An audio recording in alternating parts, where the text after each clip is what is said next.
Enola Holmes. Um, I didn't really know what to expect when going in and watching this movie. I thought it was going to be a little bit more of a childish version of Sherlock Holmes, which at times it could kind of seem like it is, but it actually pulls away from that in a lot of aspects as well. Some great acting, a great cast, great cinematography, everything you could have asked for in here. This kind of nails it. It's awkwardly pleasing. I didn't think I was gonna like it as much as I did, and honestly, I can't wait for the next movies. Yeah, Enola Holmes is a Netflix movie that is based on the sister of Sherlock Holmes, and in this movie, Sherlock Holmes is definitely present. He has a very prominent role within the movie, but at the same time, he doesn't take up a lot of the screen. He is very well portrayed as a kind of like a supporting actor, while still having a very prominent role. Very, very well done. The movie was directed by Harry Bradbeer, who was the director of Fleabag, and Fleabag had a lot of like breaking the fourth wall moments, which is brought into this movie. And honestly, it's done really well. A lot of breaking the fourth wall can be a little shaky if not done right. If it's not done energetically, there's just right ways to do it. Can't really pinpoint it, but it's very hit or miss. This movie pulls it off well. Enola Holmes will constantly break fourth wall and talk you through what's going on, introducing you to the next chapters or the next set of mysteries that you're going on. It's very, very superb.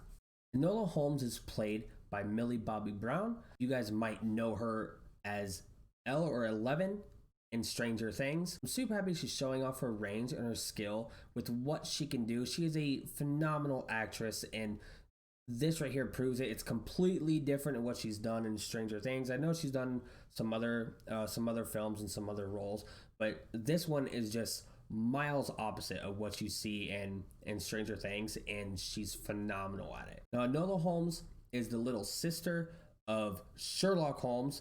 That's right, the Sherlock Holmes, the all too famous detective that, by the way, is very popular in this film, in this setting.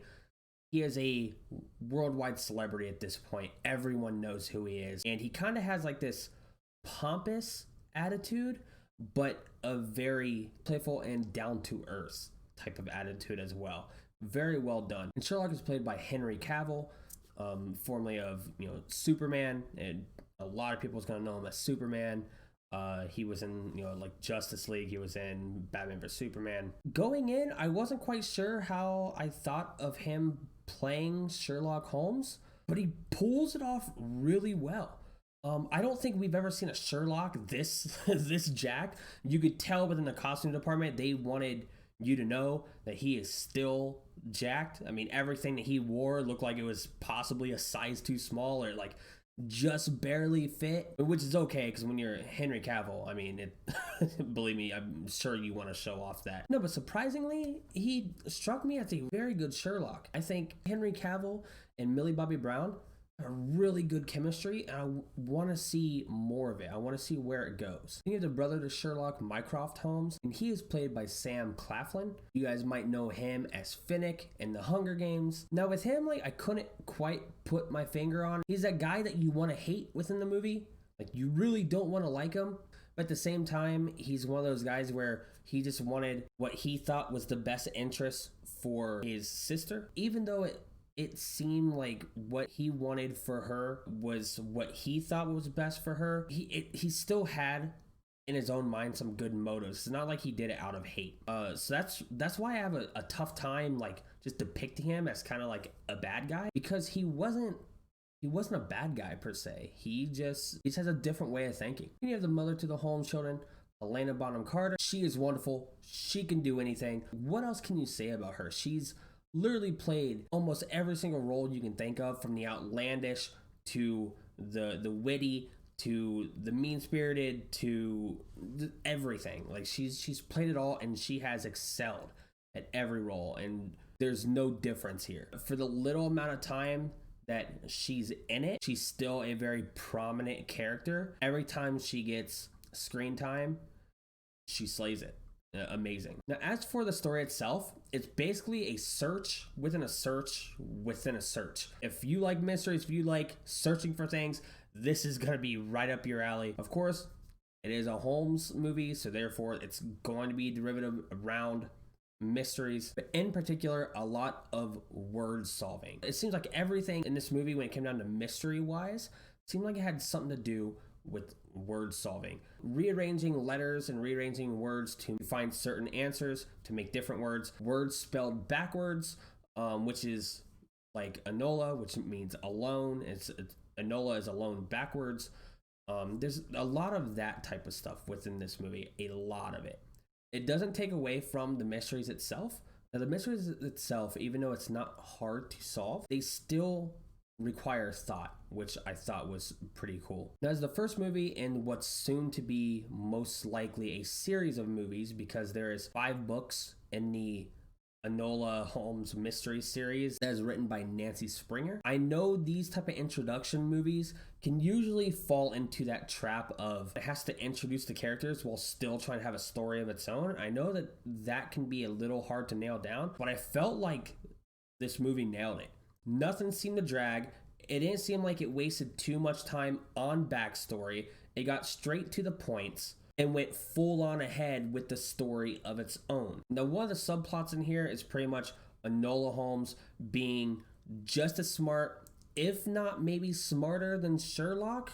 I mean, I don't know if maybe smarter, but it definitely could get that way. But she's masterclass in weaponry and fighting and disguise and crafting and everything you can think of. She is just the brains of everything. She is stupidly smart. I know that sounds like a contradiction, but she's overly smart. But where she lacked was real world presence. That comes to a head in this movie once her mother leaves her on her 16th birthday, and she follows a trail of clues to go find her mother. Now, on her way for trying to find her mother, she also stumbles upon, I guess, her own mysteries and problems. One, which is going to be, I want to call it a love interest, but I really like how in this movie they have a love interest that shares no type of passionate scenes, now kissing or, you know, anything that would like the first kiss or like anything like that. None of that happened. It showed 2 people having great on-screen chemistry. I love their chemistry in here that showed true love and passion for each other that never shared that infamous kiss. Now, that boy ended up being the next heir to his family's throne, and turns out he ran away from home. There is pretty much a hitman trying to kill him, and Enola stumbles across this boy on a train, and while he's threatening to get pushed off a train, he's literally dangling there holding on for his life. You know, against her better judgment, she steps in, saves him, and on we go with that sub story. She ends up finding out that she doesn't really need him, so she kind of sends him on his own path, and she goes out to continue her search for her mother, right? So that's the first search. How I told you is kind of a search within a search within a search. This is the first search, her for her mother. Now, the next search, the search within a search, is her brothers, Sherlock and Mycroft, searching for their sister, who they believe has ran away from home. So that's the second search, the search within the search. But then Enola ends up wanting to find the boy again because she finds out some very crucial stuff where he is in a lot of danger.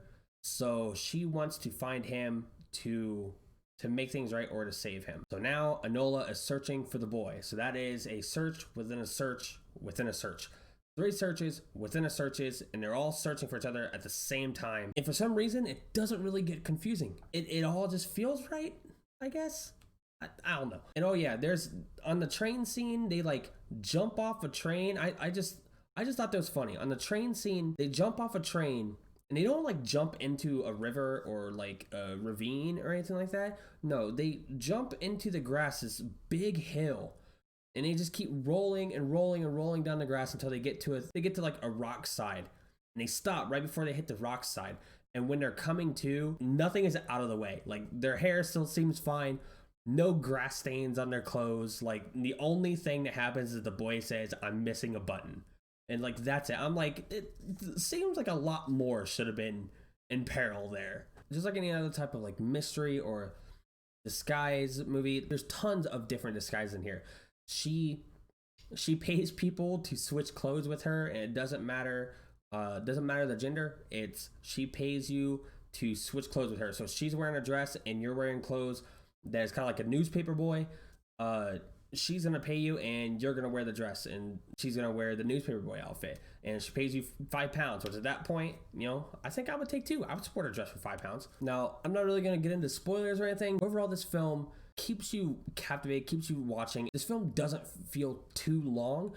Like I said, I'm actually super excited for the next set of films because I heard that that's what they're planning on doing, and I'm super excited to see Henry Cavill again as Sherlock. I want to see more of a relationship between him and his sister. I want to see those two working on cases together, because when it seems like she is picking up on cases faster than Sherlock, and I want to see how that motivates Sherlock to kind of like enhance his game. Overall, I came in here with not exactly low expectations, but I came in here with like not knowing really what to expect.